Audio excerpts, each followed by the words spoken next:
Now, recently it seems that part of the liberal agenda is to defund Catholic schools altogether. Now, is this a good idea, a bad idea? We're going to find out, so stick around. Here we go.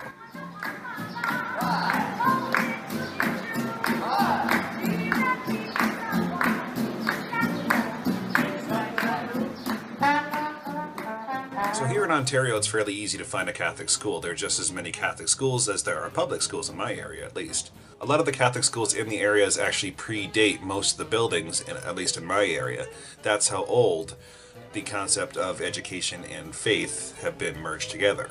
The dawn of mixed religions in education is beginning to have an impact, at least in Canada anyway.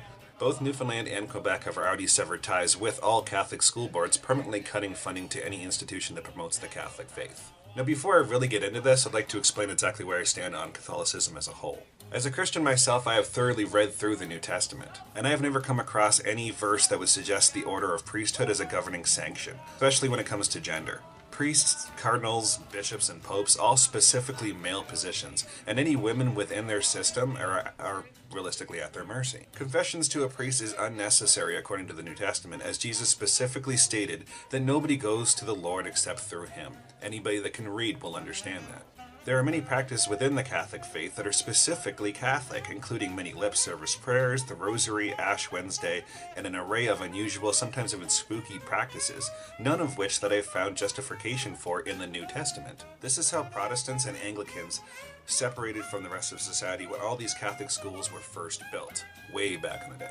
My main problem with Catholicism is not their practices for the most part. As far as I'm concerned, confession and rosaries I can't see really hurting anyone. In fact, confession can be therapeutic, but no more than confessing to your best friend. Unloading the burdens of your heart can enrich the soul and give way to forgiveness, not just to God, but to oneself as well. My big problem is the funny hats. The actual patriarchy that does exist within the Catholic order. It's their governing law that is of concern, the Vatican.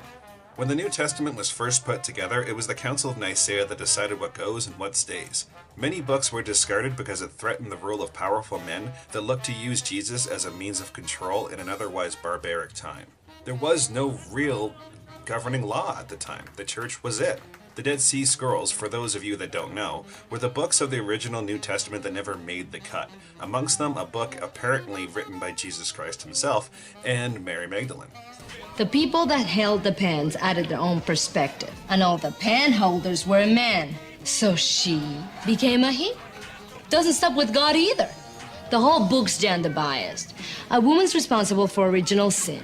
A woman cut Samson's coif of power. A woman asks for the head of John the Baptist. Read that book again sometime. Women are painted as bigger antagonists than the Egyptians and Romans combined. It stinks. By the time we actually discovered the Dead Sea Scrolls, they were all but destroyed, withered with time, exposed to the elements within a cave by the Dead Sea. Hence the name Dead Sea Scrolls. Experts around the world have been trying to piece the remaining shards back together since their discovery, but one particular verse made it through. Split a piece of wood and you will find me. Lift a rock and I am there. The kingdom of God is inside you and all around you, not in buildings made of wood and stone. Very interesting. This verse is said to come directly from the book of Jesus himself, yet it was discarded. I find it no coincidence that of all the verses to survive, this particular message somehow made it through. A verse that Jesus himself declared that the church is nature, life, and congregation, not the buildings themselves. But you can see why this never made it to the final cut. Let's look at the Vatican and the control over Europe. So when we read the Bible and read, "Love your wife like Christ loved the church," without this crucial verse, we assume that Jesus just loved buildings. With this verse from the Dead Sea Scrolls, we learn that it is the congregation, the life existing within us and all around us that is the church, the true kingdom of God. Does this suggest that Jesus wouldn't have approved of the Catholic Church? I kind of think so. No. You sold your soul to Satan, Your Grace. You accused innocent men of witchcraft and let them die.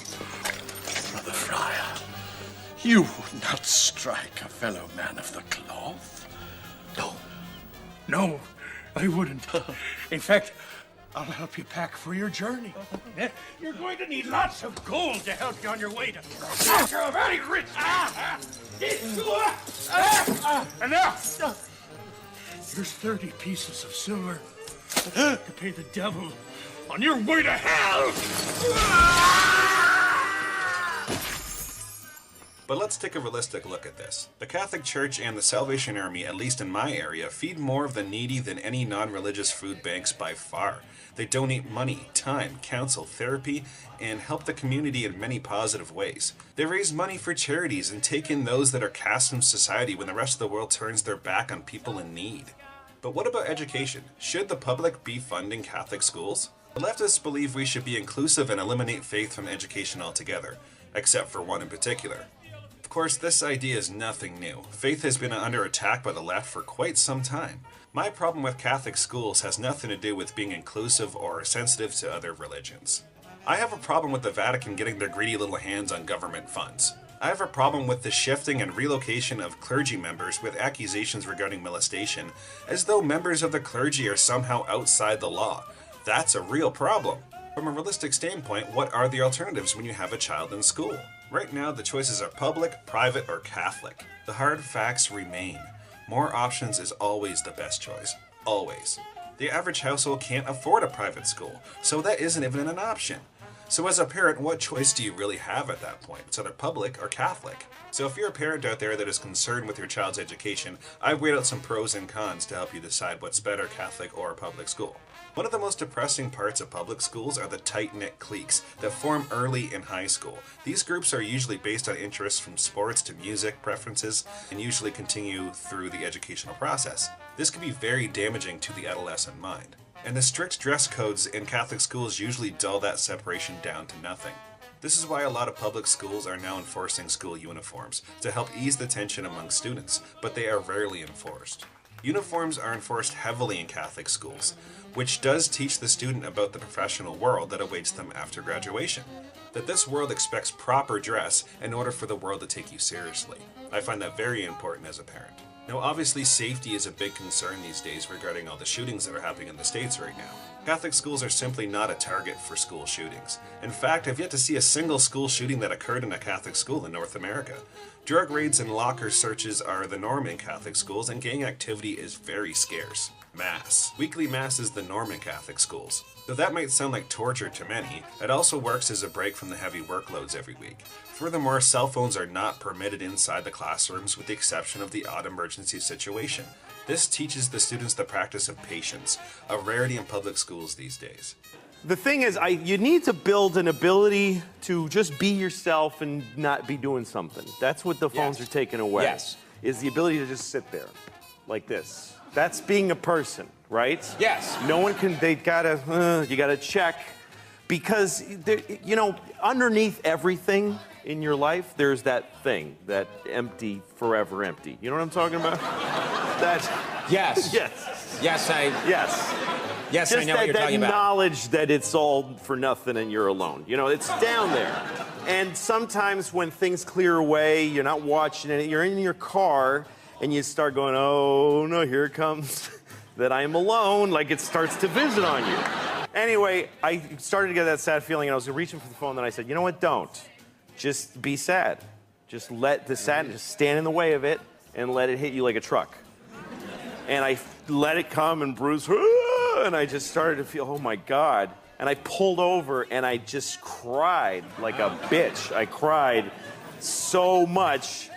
And it was beautiful. It was like this beautiful, it's just this, sadness is poetic. You're lucky to live sad moments.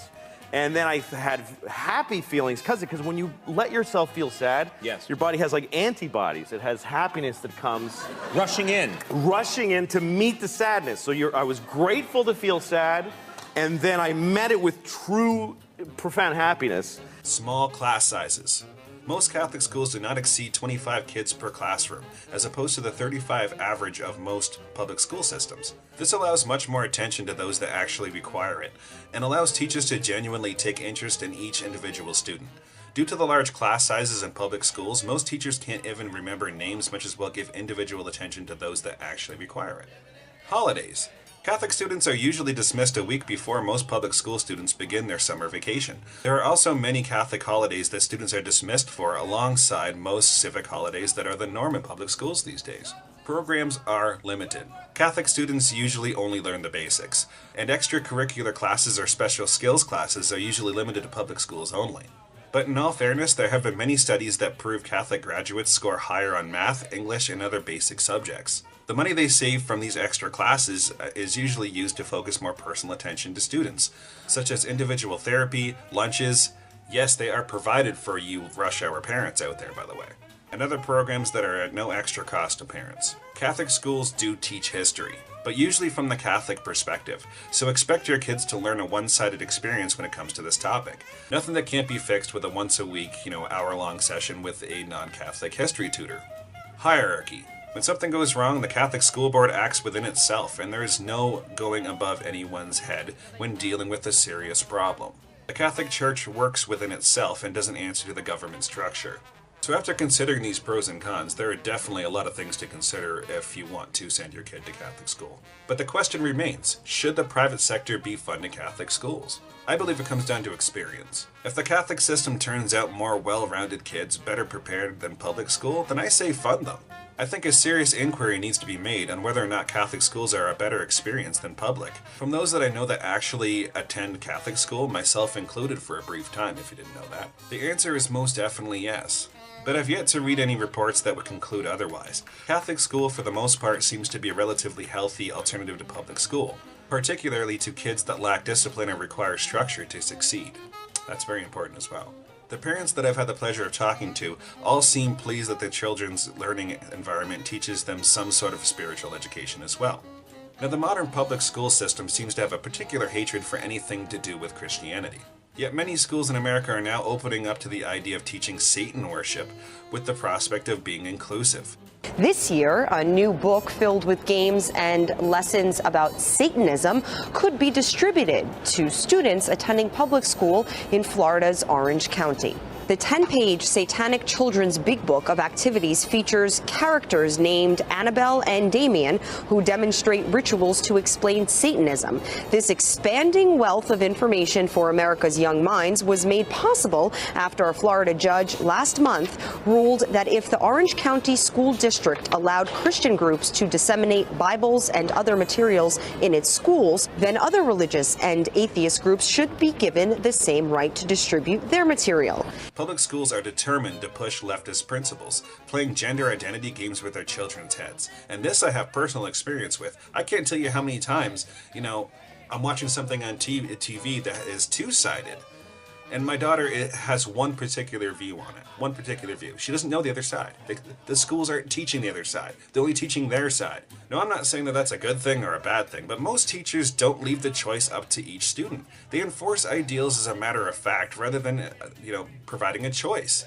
I see this as just as biased as Catholic history, spewing their version of their truth rather than presenting real facts and leaving it up to the student to decide for themselves. The problem exists in both Catholic and public schools. So I believe that we should be funding these schools, but simply as an alternative to the growingly twisted ideals now becoming the norm in today's school system.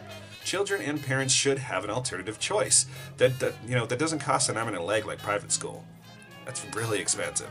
If given the choice, I would most definitely send my kid to private school. Most definitely. Private school, you can almost guarantee that your kid is going to make the right connections in life to succeed in something much grander than public schools, really push. Many of these leftists that argue that we should be more inclusive will argue that if we're going to fund Catholic schools, then we should be funding Islamic schools as well.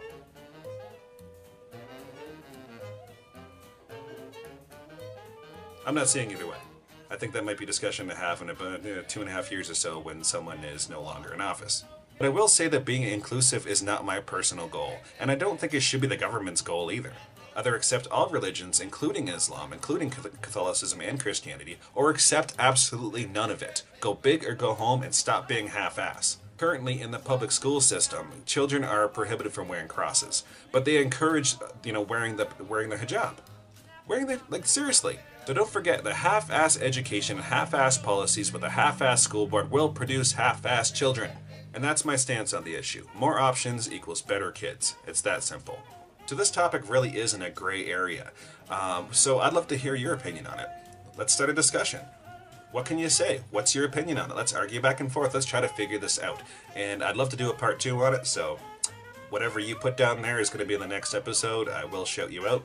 Don't forget to check out the description below where you can find lots of politically impaired merchandise and, you know, hats and shirts and all this really cool stuff you can get. On top of that, I'm an author, if you didn't know that, the Book of Neophyte. You can check out the link below for that as well. That's all I have to say for today, guys. Thanks a lot for watching and enjoy your weekend. Take care.